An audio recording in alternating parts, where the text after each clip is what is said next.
चलो देखो बेटा, कल मैंने आपको पढ़ाया था कि फ्लावर की स्ट्रक्चर, फ्लावर के बारे में बताया था कि फ्लावर में कौन कौन से पार्ट होते हैं। जैसे बाह्य दलपुंज, कैलिक्स होता है, दलपुंज होता है, पुंकेसर होता है, वर्तिकाग्र होती है यानी जायांग जिसके पार्ट्स होते हैं, इसके अलावा पुंकेसर होते हैं। ये मैं आज आपको एक फ्लावर में दिखाता हूँ कि फ्लावर में कौन कौन से पार्ट होते हैं और किस तरह से वो पार्ट होते हैं। जैसे देखिए हमारे पास में ये फ्लावर है, ये किसका फ्लावर है? गुड़हल। गुड़हल का फ्लावर है ये। गुड़हल में जो है सबसे पहले अपन देखो, ये जो पार्ट आपको दिख रहा है, जैसे इसमें देखो आप, ये पार्ट आपको दिख रहा होगा, इसको क्या बोलते हैं अपन? पुष्पवृंत, पेडिसिल है। ये जो पार्ट आपको दिख रहा है, जिससे ये क्या होता है, किसी भी ब्रांच से जो है फ्लावर जुड़ा रहता है, वो पार्ट क्या होता है? पेडिसिल्स, जिसे हम कहते हैं पुष्पवृंत। पुष्पवृंत के बाद में आपको देख रहे हो, ये जो पार्ट आपको दिख रहा है, इसको बोलते हैं अपन उपबाह्य दलपुंज, जो केवल और केवल कौन सी मालवेसी कुल के सदस्य जो होते हैं, यानी जैसे गुड़हल है, आपका भिंडी होती है, इन पादपों में ये जो है मुख्य रूप से ये पाए जाते हैं उपबाह्य दलपुंज। फिर आपको ये ग्रीन रंग की ये दिख रही होगी इसमें फ्लावर में, जैसे आपके यहाँ पे देखो ये चीज दिख रही है आपको, ये फ्लावर में, जिसमें सॉरी ये जो पत्तियां दिख रही है ना आपको, यहाँ पे देखिए ये पत्तियां दिख रही होगी आपको, इसको बोलते हैं अपन बाह्य दलपुंज। ये सभी अधिकतर पादपों में जो फ्लावर्स होते हैं उनमें ये एक हरे रंग की होती है। इनका काम क्या होता है? जब पुष्प, ये पूरा पुष्प जब किस अवस्था में होता है? कलिका अवस्था में होता है। कौन सी अवस्था में? कलिका अवस्था में। तो ये इसको क्या करता है? सुरक्षा प्रदान करने का कार्य करता है।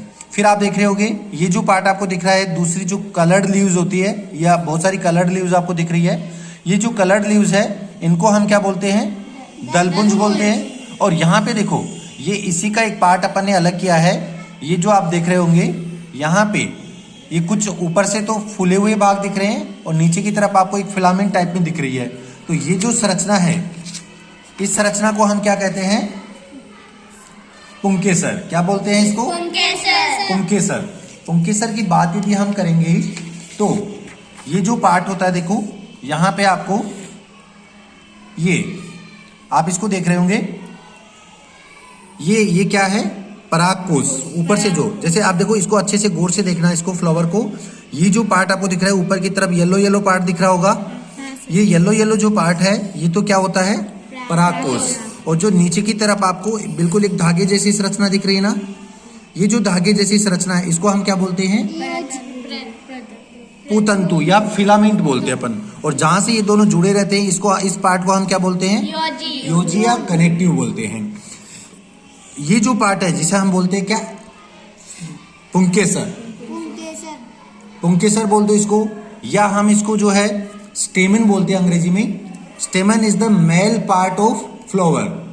किसी भी फ्लावर का, किसी भी पुष्प का जो नर भाग होता है वो क्या होता है? पुंकेसर होता है। यानी आपसे किसी ने भी पूछ लिया कि एक फ्लावर के अंदर मेल पार्ट को सेपरेट करके दिखाओ, तो हमें, जैसे गुड़हल के फ्लावर है तो इसमें हम इसको किसको, ये जो पार्ट है आपका, इसको अलग करेंगे तो ये इसके क्या है? सारे मेल पार्ट हैं, जिसको हम बोलते हैं पुंकेसर।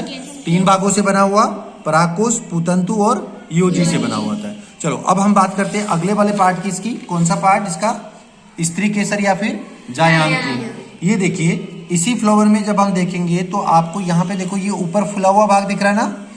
हम दूसरे फ्लावर का जो हमने सेपरेट करी है, इसको देखो अच्छे से, यहां से देखिए, ये आपको अलग अलग ऐसे दिख रही होगी।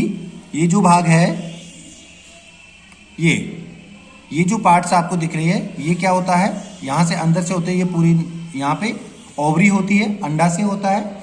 तो ये पूरी जो संरचना है, जैसे देखो इस वाले से कंपैरिजन करते हैं अपन, ये जो पार्ट है इसका, ये फ्लावर का जो अपर पार्ट है, स्त्री केसर जायांग, यानी एक फ्लावर का फीमेल पार्ट, किसी भी पुष्प का जो फीमेल पार्ट होता है या मादा भाग जो होता है वो कौन सा होता है? जायांग होता है।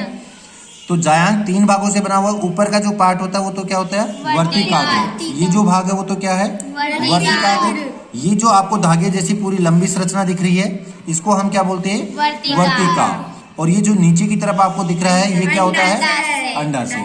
अब देखो, अब आपको सोच रहे हो कि दिमाग में कि सर इसका काम क्या होता है, तो यहाँ देखो, जो वर्तिकाग्र है, स्त्री केसर का शीर्ष भाग जो परागकणों को धारण करता है, और इसी में क्या पाया जाता है? मकरंद पाया जाता है। यानी कि मक्खी जब शहद के लिए आती है तो फ्लावर में वो मक्खी कहाँ पे बैठती है?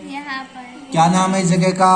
वर्तिका वर्तिकाग्र। कहाँ बैठती है? वर्तिका बैठ करके वहां से क्या लेके जाती है? मकरंद। और इसी के अलावा जो मेल पार्ट में मैंने आपको बताया था कि ये जो पार्ट है इसमें क्या पाए जाते हैं? परागकण। ये परागकण आते कहाँ पे हैं? उसी मक्खी के माध्यम से वर्तिकाग्र पे आते हैं। कहाँ आते हैं? वर्तिकाग्र पे आते हैं। बात समझ में आई आपको वर्तिकाग्र की?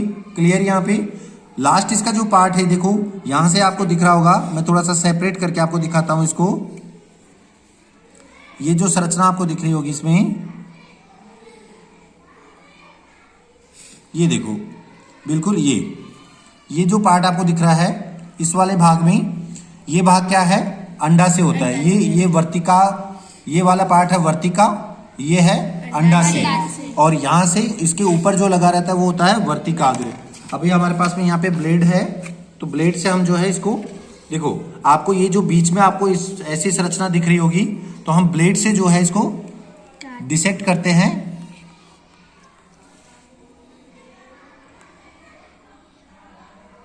तो आप जब इसको यहां से हम माइक्रोस्कोप में इसकी स्लाइड का टुकड़ा लेके, जब इतना सा टुकड़े को अपन जब माइक्रोस्कोप में लेके अच्छे से इसको सेपरेनिन से करके देखेंगे, तो हमें इसमें इस तरह की संरचना दिखाई देगी जिसे हम कहते हैं बीजांड।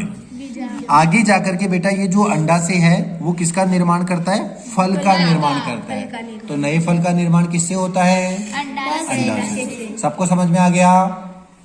फ्लावर के सारे पार्ट्स याद हो गए? फ्लावर का सबसे बाहरी पार्ट कौन सा होता है? इसको क्या बोलते हैं? पुष्पवृंत। ये जो भाग होता है इसको क्या कहते हैं? बाह्य दलपुंज। क्या बोलते हैं? और ये क्या है? ये जो पत्तियां वाले हैं ये क्या है? दलपुंज। ये जो भाग है इसको क्या बोलते हैं?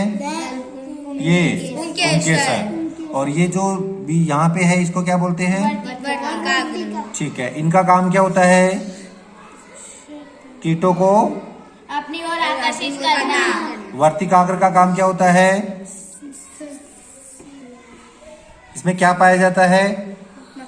मकरंद। तो कीटों को बैठने के लिए जगह दे रही है ना ये। तो समझ में आ गया सबको? चलो ठीक है बेटा।